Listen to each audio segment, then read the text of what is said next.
Hello, friends. It's good to be with you today. During this time of pandemic, I wonder if some of you have been doing a little bit of cleaning.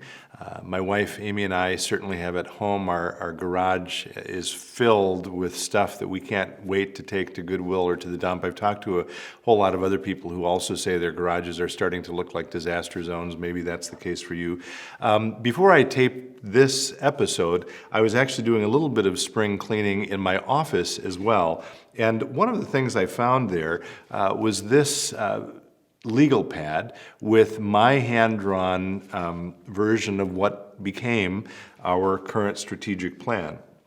This drawing actually was the result of a whole lot of work over a long period of time, a couple or 3 years. It included actual analytical kind of research using an assessment tool that we did with all the members of the congregation. That involved fireside chats with smaller groups, conversations about who we are, where we're going.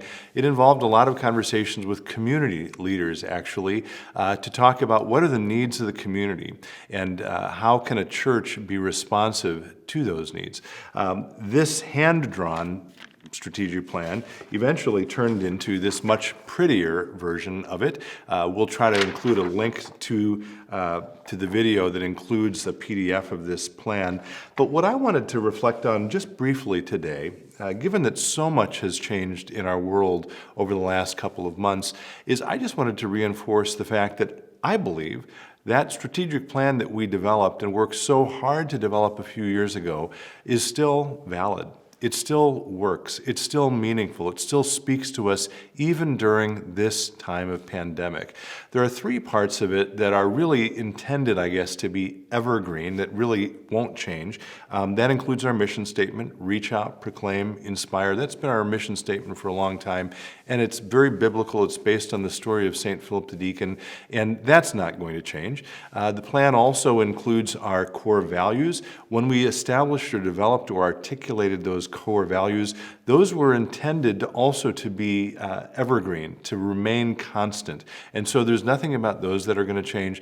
And there are 4 anchors as part of the plan as well, which I would argue are the kind of anchors that make a church healthy and vital, whether it's 1900 or 1950 or 2000 or 2050. So those aren't intended to change either. There are 3 parts of the plan, though, in the middle, the colorful parts of the plan, that were by design intended to be timely, to speak to who we are right now for this period of time, this chapter in our life, however long that ends up being, certainly years. And those are to enhance our culture of care, to deepen and strengthen community, and to expand our capacity for mission and ministry.